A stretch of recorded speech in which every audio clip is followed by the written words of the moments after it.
What is going on, everybody? So I'm making this video today, a little PSA, because I want to show you guys how we do things here at Tanknicians. Now, when I was first coming up in the hobby, before I got into it as a job, there was a lot of videos out there telling me whether I needed to quarantine or if it was okay to put fish directly into my tank. And long story short, I lost a lot of money in this hobby. I lost a lot of fish, and this is partially the reason why I joined Tanknicians, because Tommy had a vision to do quarantine so that others don't suffer the same fate that I did. And so when we started this company 5 years ago now, we weren't quarantining yet, we were strictly service, and it kind of solidified our feelings on how important quarantine is, because we could not get healthy livestock locally.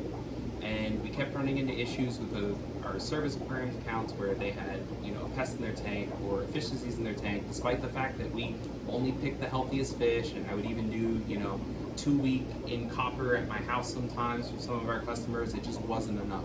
And that's when we really went full bore. What's the I was nervous you were gonna say something else. We did balls to the wall. Yeah, we did the full thing. Yeah. And we did some pretty cool quarantine techniques that we developed here that have been extremely effective. There is a thing here where quarantine doesn't have a specific definition. So there's different types of quarantine. But when most people think of quarantine, they think of a process that gets rid of all of the potential parasites that a fish might have. Right? And no quarantine is going to be 100% effective, but there are types of quarantine which are very nearly there. And if you're doing a quarantine that's maybe 40 or 50% effective and calling it quarantine when most customers are thinking quarantine and they're thinking that it's the other type, that's where the issue is. Now, this is a lot of trial and error. It's been a lot of hard work. So it gets me upset when I see other shops out there claiming to be quarantined when they are not quarantined. And I'm going to run you through our system and show you what we do here, and then you can compare it to other fish stores that claim to be quarantined, and then you guys can make up your mind if you believe that what they're doing is truly the right way. All right, let's get started. So I recently saw a post of a local fish store that was claiming that their Banggai cardinals were quarantined. And I got a little upset for the simple fact that I know for a fact that they aren't quarantined, and you're gonna go ahead and you're going to misrepresent what you have, and somebody's gonna get that fish, which we know somebody who did, and they potentially could just kill or nuke their whole aquarium. So let me show you an example of how we here quarantine our Banggai cardinal fish. So you see these guys look really pretty, got great coloration on them. And I'm gonna go through here the process and their tank setup. So you can see right here, we have them in their own aquarium with a sealed lid, little feeding port that stays closed when they're not being fed. We have an exhaust right here for outgoing air. We have airline tubing going inside here. This is not connected to a system right here. This is its own all-in-one system. Sponge filters, and we are running on this tank formalin at a therapeutic level. Let me show you the process of how we get our tank set up. All right, so here we have a tank that was recently rinsed out, sterilized with our sanitizing solution, and now I'm putting it together. So we got our pre-cycled sponges ready to go. Everything's been clean and bleached and sterilized. We got our lid right here. We have our petroleum jelly to make sure that there is no oxygen or any type of splash can get in there, so it's a nice seal. There you go. And then we'll go ahead and lift this up, put it in its place, run the airline through there. Tank's ready to go, nice and clean and sanitized. So now we go ahead and slide the tank into place. And then we got the airline tubes right here, which are hooked up to 2 different airlines. In case one goes out, one pump goes out, we have a backup here to make sure that we don't lose bubbles in the aquarium, because that could be really bad. If you lose oxygenation and bubbles in the tank, then you might lose a fish. So we have 2 separate lines for 2 separate pumps. We also use our feeding port to pump into a new tank. So this is a recently set up aquarium, cleaned and everything. It's sterile, and we're pumping in brand new salt water into the aquarium. This will cycle with the pre-cycled sponges for a day or 2. But even when we pump in, we try to reduce the amount of cross-contamination or area where, to prevent things from happening like that. Again, here we have some Anthias, which are notoriously hard to keep. These guys are a bit picky and a bit delicate type of fish. And we have had them so far in a month in quarantine. Right now they are in observation. Again, we switched their tank. It's a new tank they got transferred today. Sponge filtered, exhaust, airline tubing, feeding port, sealed tank. No water vapor, no driplets are coming out of here. And they will be in observation for 2 weeks before they're up for sale. And we got them currently on live food and frozen food. Probably work on pellets. It's just hard to do pellets in a quarantine system because they're so high in nutrients. But they're eating very well, and we're just trying to keep them well fed, and we feed them 5 times a day. So small feedings 5 times a day to keep them happy. So here we have some monos that are gonna actually go into observation. They have finished their medications. How long was it? How long was the medications? 2 weeks and then another 2 weeks, 4 weeks total. So we had these monos 4 weeks totals on meds, and now they're gonna go to an observation, and we're gonna make sure that they show no signs of disease before we sell them. So right now we're actually doing a tank transfer. They're gonna go into a new tank out of the old one. So it's completely sealed, it's on its own filtration, it's self-containing, so that way there's no cross-contamination. So we're gonna take these guys out now and transfer them. We're also going to be transferring some of these beautiful yellow canary blennies. Love these guys. And are we doing the Bengai Cardinals today? No, they just came in. Okay, so these guys are still on meds right now, looking great, looking active, looking bright colors. In this tank we have some beautiful Bellis Angels, a reef safe angelfish, very popular. A lot of people want this, and the male will get really pretty color on him. Look at this beauty. Let's play a little game.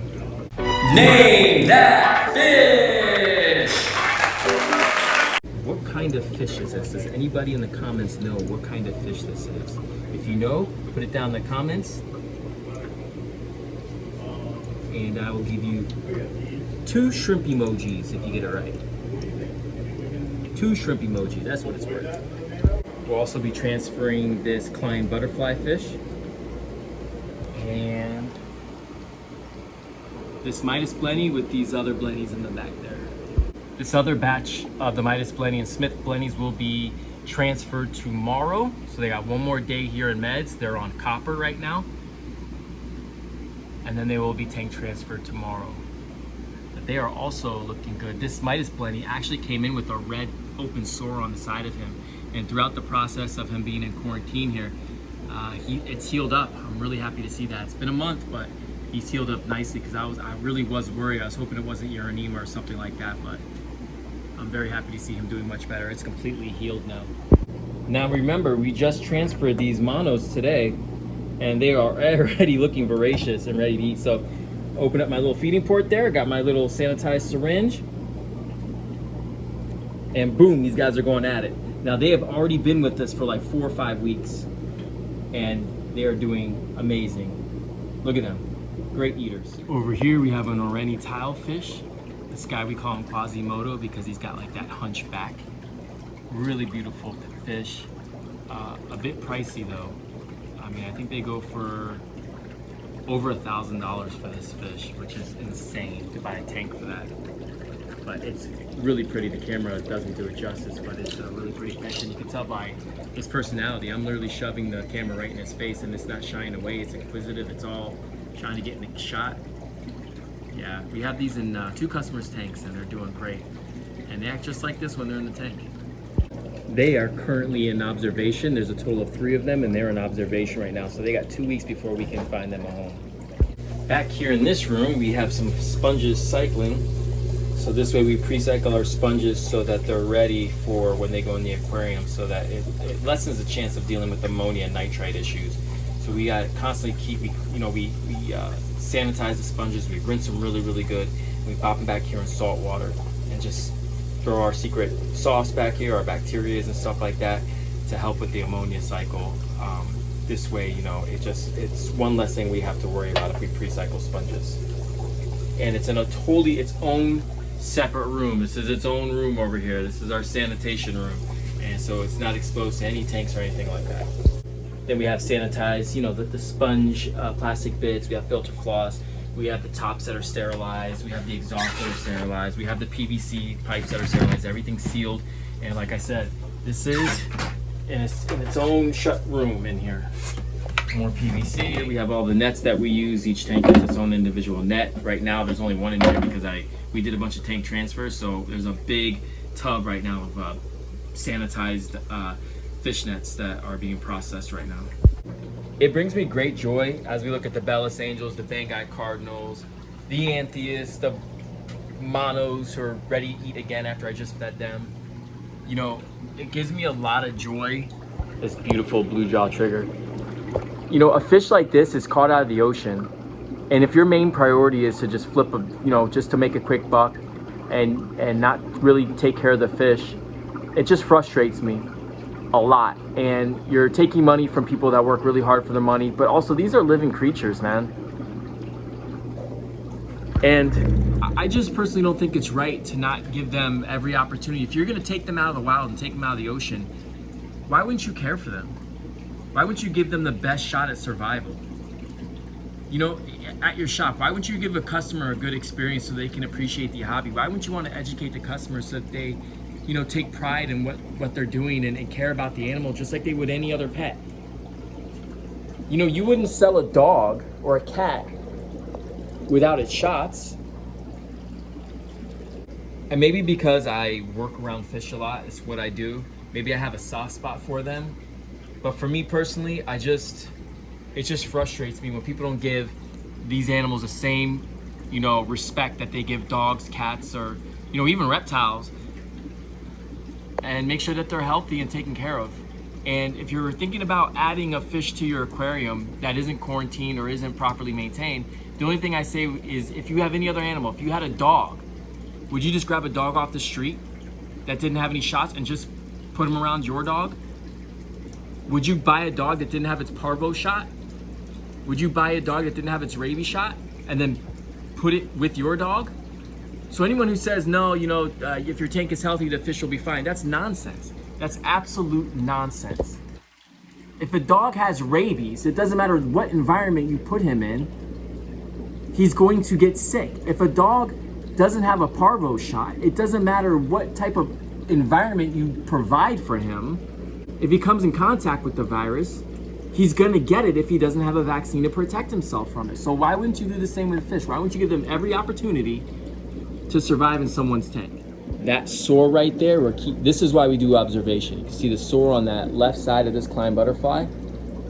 I don't believe that is a urinema or any type of parasite because it's actually been healing up. I believe that's something that he did, scraped himself, but it seems to be healing. If you look closely, there's a bit of white there and it seems to be healing itself. So this is exactly why we do observation.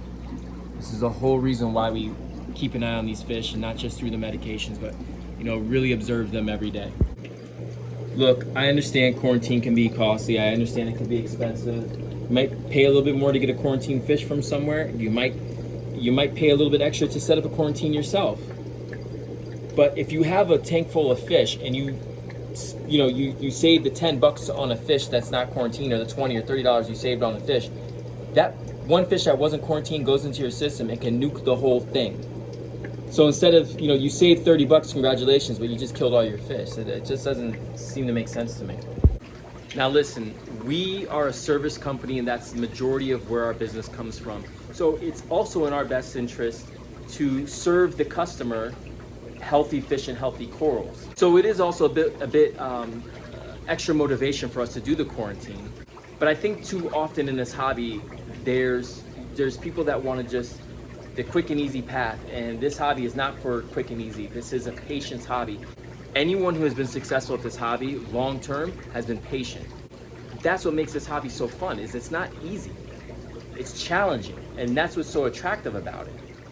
I understand a business has to be a business, and they have to, they have to be careful of their overhead, and for them, as soon as they get the fish, if they can get it out before even putting it in a tank, some of these fish stores will literally get a delivery of fish and they will sell you that fish straight out of the bag. that benefits them because they are not spending electricity, they're not spending water or any type of money to house that fish. It is in their best interest to be literally order the fish, grab it, customers like, oh, I want that, boom, and they just made 30 bucks just ordering a fish. So I understand from a business sense, it makes more sense to not quarantine and to just turn and burn. I get that. But that's the short play. Long term, you're gonna people are gonna fail, they're gonna have bad experiences, and then they're gonna get out of the hobby, and then you're gonna notice your customer base is shrinking, all because you went for that quick buck instead of thinking long term. Look, if you don't believe in quarantine, that's your business, do what you gotta do. But if you're selling fish, you should not be telling the customer that your fish are quarantined when they are not. If you're marketing yourself as quarantined, and you obviously aren't, that's wrong, that's lying to the customers, and I hope, you know, with enough education out there and enough people get the information out there that they can pick up on that and expose those places that are doing that. They should just be honest and say, hey, listen, we don't quarantine here, we just don't have the space or the time to do it. It's not profitable to us. So here, I'll sell you a quarantine setup and I'll tell you how to do it at home.